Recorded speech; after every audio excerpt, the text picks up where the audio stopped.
make myself very clear on David Moyes, particularly in light of some of the stuff that's happened in the media today, because I thought last night was excellent. For me, it was. I thought it was the most sort of raucous evening at the London Stadium, or game at the London Stadium, since Sevilla. So there's something about night games that there really is, and last night was one of them. Make no mistake about it at all. And there was so much of what I saw I was really pleased with.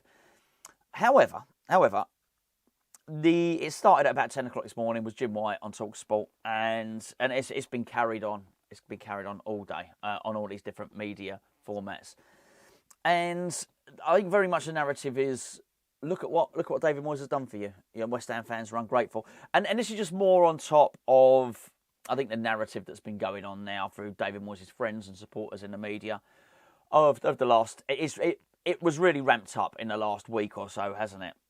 A case of, you know, be careful what you wish for, brigade, really. And there was a little bit of that I felt today with Jim White.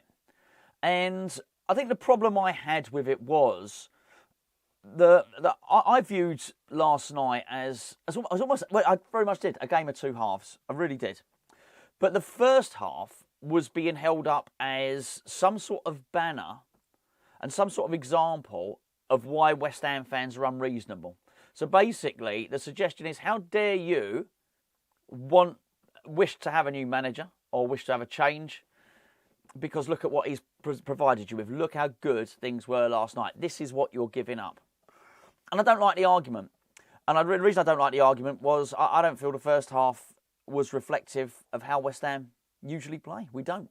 If it was a game of two halves, second half was the way we tend to play. Oh, that's what I feel like anyway.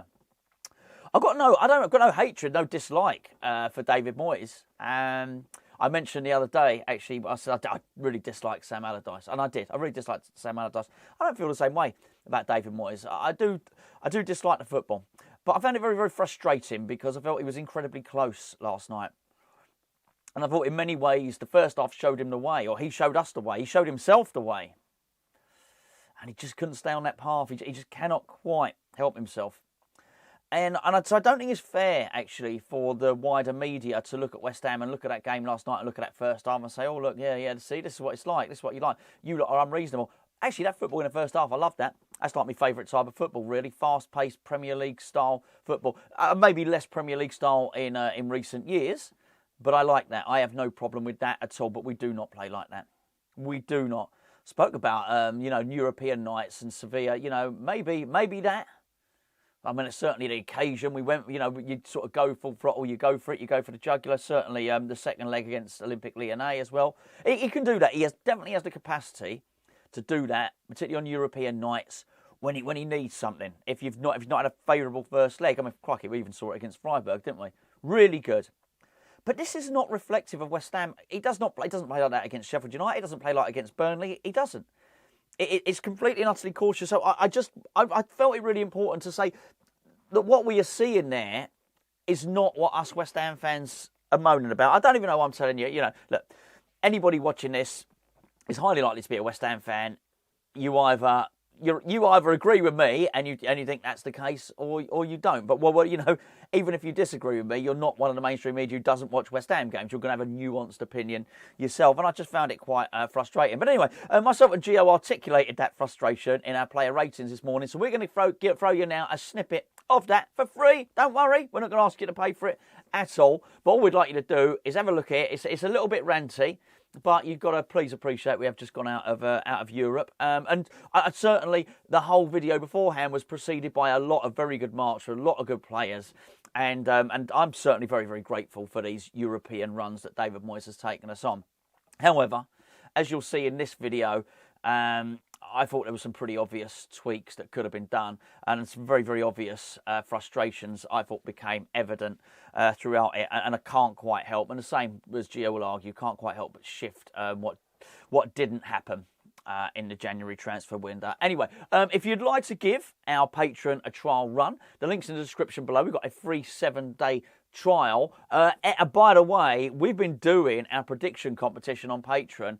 We've got a signed Lucas Paqueta shirt to give away, by the way, so keep your eye on that. We think it's a really good, beautiful shirt. We've given away a lot of stuff on Patreon. Basically, Patreon is our third Hammers Chat channel. It's that channel that allows us to upload daily on both of our other channels. We got Hammerlytics, which we think is a great analytics podcast. We've got our Naked podcast that has nothing to do with West Ham at all. We've got the Anton Ferdinand podcast. We've got opposition previews. We have breakfast shows. We've got build-up shows. Crikey, we even had a ridiculous show where yesterday we were on the way to the game and my old man was driving my motor. That was hair-raising in itself. I'm not going to say that's worth the admission price. So we've got 3 separate tiers, but as I say, we do have a 7-day free trial. Go and check it out. It's a great way for you guys to support Hammers Chat, allow us to keep doing what we love doing, which is making West Ham-based content. Anyway, what you're going to see from now until the end of the video is myself and Gio at the end of our player ratings video, which we do after every single West Ham game. David Moyes, what are you giving him? Give him a 7.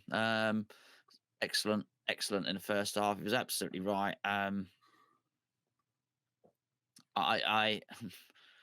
just don't get the man there. I just don't get the man. I do not understand this bloke at all. And I've got to be honest with you, I cannot wait to see him leave West Ham. And I'm sorry to say that because I wish it hadn't have been that way. But if he's really got something there, he's so close. He's in his methodology and his team. He's so close. He's so close. And I mean, I'm even looking at last night, one more technical player, even if he had a technical right back or just one more technical player in there. He can play his style. He just needs a tweak. He hasn't even got a dispense of his footballing philosophy totally. It's little things like not counter-attacking, not having a counter-attacking threat when you have corners and things like that. The first half was superb, and I think David Moyes still gets to keep his identity playing like that. Little things like having a replacement for Antonio so your style of play doesn't have to change. They are out there, those strikers. Well, funny, we've just seen a couple of them. Do you know what I mean? Boniface could play in our system, for example. The geezer at Fulham could play in our system. It's not like there's only one guy. It's this one converted winger. There are many strikers who could play this way. And I look at him and I think, you must have loved the glory. You must have loved it. You clearly, the way you've had your henchmen going having a pop at everyone for the past 2 or 3 weeks, the way you were spiky in his interview, and yes, you're right, he was. You're clearly irked by what's said. You clearly want to stick 2 fingers up at everybody. You're so close to being able to do it. Really close. Small squad mentality, which works at Everton when you weren't in Europe, does not work when you're in Europe. To not strengthen, to take so long to get a striker, to revert back, to defend in the way that you do, to not counter-attack, and to sometimes not play players that suit your system. And it just got him last night. And the trouble, I look at it and I feel like he's got it's like the blueprint is in front of him. It's staring him in the face. You have to make these minor adjustments, and your way, you could finish your career really, really well. To play a brand of fast football, which is, I got to say, I think look at the Premier League, sometimes the envy of the world, and there's a reason that people watch the Premier League more than they watch that shite that was served up with the last half hour at Man City and Real Madrid. And I know they're all tired, but even if they're not, we've seen them do it for years and years and years. It's eternal time wasting. There is a reason that people tune in and they watch this fast-paced Premier League football, that they just attack and you just attack and you just attack. But you can still be robust in defence. Look at the performances of Zuma. Look at the performances of Alvarez. Look at the performances of Thomas Souček in that first half. They were gritty, grisly. You still get to keep that robust, nasty, mean defence for which you've wrongly got a reputation for being good at defending. That you can still have that. But in that pace on the counter-attack, even if it's just 3 of them, keep 3 there. Your Antonio, keep your Bowen, keep your Kudus. And I just thought you were so close to having that. And on the cusp of whether you believe it the second half didn't work out because Alonso changed his tactics and then David Moyes didn't respond to him, whether you believe it's because the players got tired and we didn't bring any players in and he let players go in January, or whether you believe that it's just because he can't help himself and he just reverts back and has to defend, he's equally culpable. I don't really. It might be a combination of all three. They're all his bloody fault, right? As far as I'm concerned, and he just can't help himself. And I would have loved for him to have. We walked up those stairs at the end, Gio, at half time. We went down. We had a drink. And everyone that I knew that was around me, and people are talking, people was buzzing. That stadium's not been like that for a long, long time. Maybe, just maybe, Sevilla, maybe, right? No, I could remember that anyway.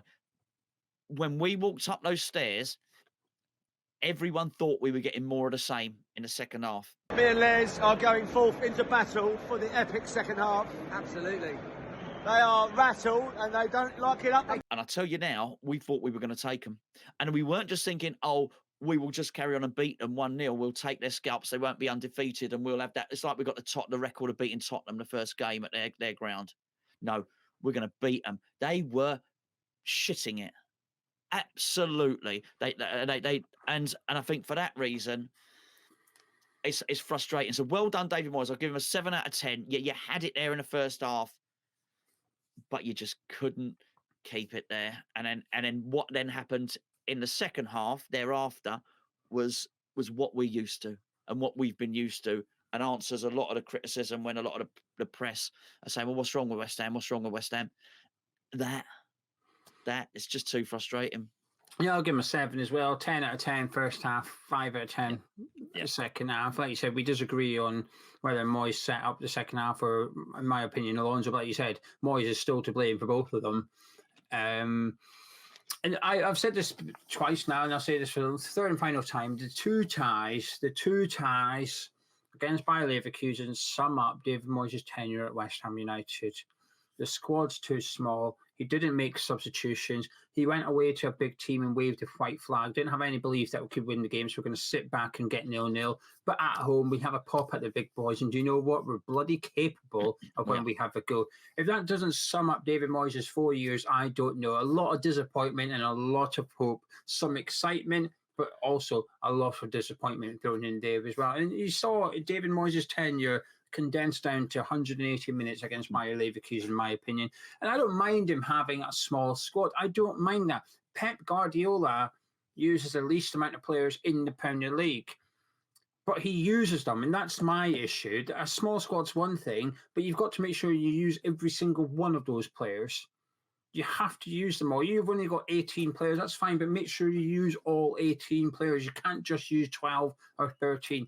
Whether he's got 18 players or 25, he still only uses 12 or 13. It's the size of the squad doesn't really make a difference to him. It's the people that he actually utilises. Like I said, the big difference last night, when Alonso when he starts Nathan Tella, when he brings on Boniface and Frimpong, he believes those subs are going to change the game and make a big difference.